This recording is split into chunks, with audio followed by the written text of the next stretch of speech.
it's that, but with an added element, which is interesting, of you being headless. You have to imagine yourself, like looking at yourself from afar, but you don't have a head. It's interesting.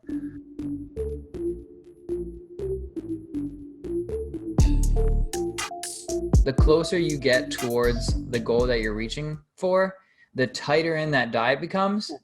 Yeah. And then as you move past or away from that goal, you need to loosen up for mental health. You do. Yeah. For mental health. That's a great point. And that is a great segue into our next topic, into our final topic. How do we maintain our mental health with as little movement as possible? Meditation.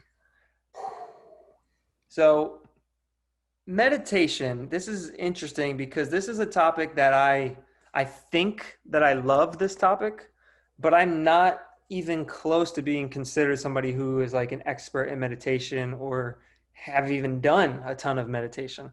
I've done some, and I've read like teeny tiny bit about it, but I love it though. I still I'm obsessed with the idea of meditation and what it means to me, I guess. Mm-hmm. So yeah, how do you feel about meditation? Yeah, so when you do a workout, what do you think about during the workout? I love it. I love it because that was something I was going to get at as well. Sometimes when I'm working out, I'm not really thinking about much at all other than the workout itself. Mm-hmm. And so for me, I consider that to be a form of meditation. Yep. So it has only become that way because we have practiced the same set of movements and our bodies know how to do them. And I have the exact same experience. So anytime I think that I'm not a good meditator, every time I work out, and I'll say 90%, I have absolutely nothing, no thoughts, just I'm like literally feeling my arms or feeling my legs or like feeling the weight in my hands, and it's just blank up there. Yep, 100%. And that's why I think that's why I like, regardless of how crazy my day is or like how not good my body feels, I'm like, I got to go to the gym. Yep. Because of that. That's a meditation for me, And so I totally get it. I wish I was skilled enough to create that sense of self, sitting, relaxing, just like even 30 seconds of silence. I'm not there yet. Yeah, but that's the thing. So with mindfulness meditation, which from what I understand, there's a lot of different types of meditation, and mindfulness meditation is the one that I think I align with the most. And that's the only one that I would even claim to know anything about. And the whole concept of it is what you said about how you feel when you're working out. You're feeling your body in the moment. And so mindfulness is just bringing your attention to whatever's going on in that moment. And there's a great app.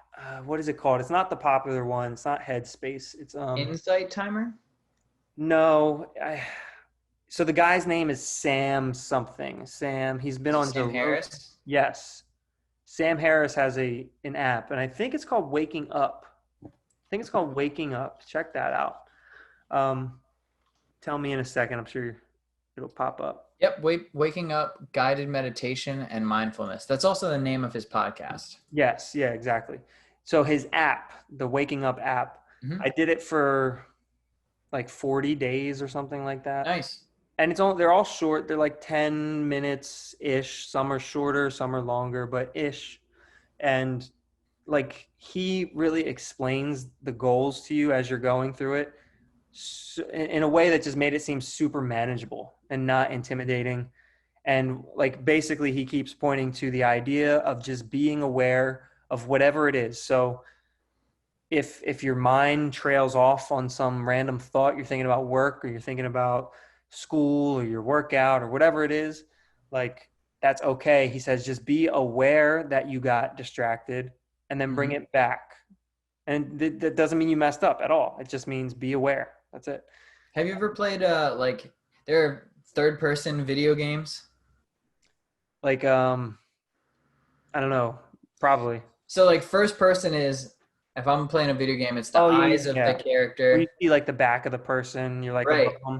So I imagine meditation as That's I'm looking at myself from over here, yes. and whatever happens here is fine, but as long as you can step back, it Yep. creates a new piece of you that you can get a good look at. That is one of the exercises that he talks about. One of the mental exercises is it's that, but with an added element, which is interesting, of you being headless. You have to imagine yourself like looking at yourself from afar, but you don't have a head. It's interesting.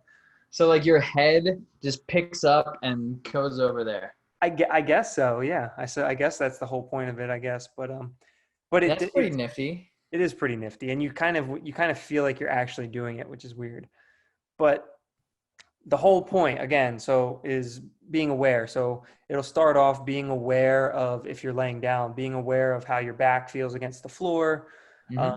I would have my legs on the couch, so how that feels, how my head feels against the floor, where my arms are, how they feel, and then listening to your sounds that are around you and seeing if you can individually identify what each one of those sounds are. Yeah. So maybe it's like the refrigerator and the clock and a That's a cool bird. drill. Yeah. And like you hear a bird chirping and a car driving, like just identifying what makes up that soundscape and just being aware of it. And I you like realize, having things to do. So for me, that kind of meditation sounds fun. yeah, I like it a lot actually. Just that's what I do when I meditate. The first thing I'll do is try and figure out what the sounds are that I'm hearing because it gives me something to focus on. Hmm. And it's funny because you'll see like all of a sudden what sounds like a quiet room to you on any normal day Hmm. becomes really loud. And Yeah, it's funny. nice. It's really funny.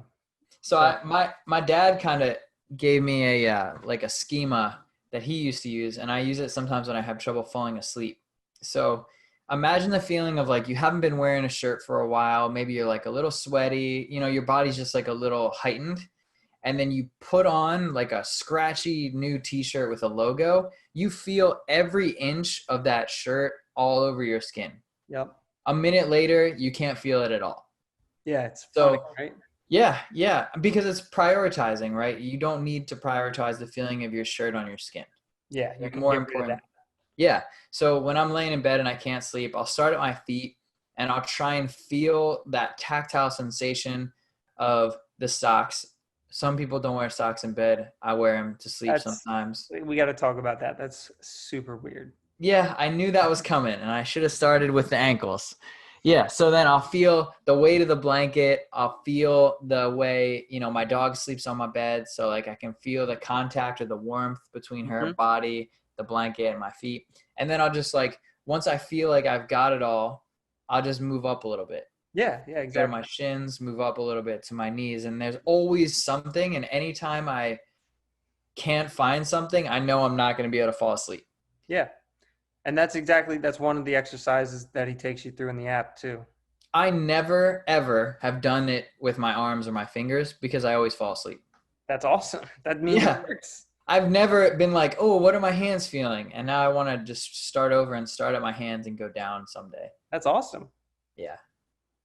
So another thing of the whole like be aware of what you're feeling uh, thing that I took away from it because it goes beyond like the physical. It goes also to like what are you feeling emotionally? Like, are you angry? Are you stressed out? Are you have anxiety about something? Oh, we don't have to talk about this anymore.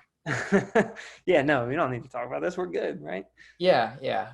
But that is something that I find that I've found super helpful ever since like going through it was like anytime that I do either get impatient or angry or have anxiety about something, just like consciously saying, like in my brain, I'm saying, like, okay, you're feeling angry right now.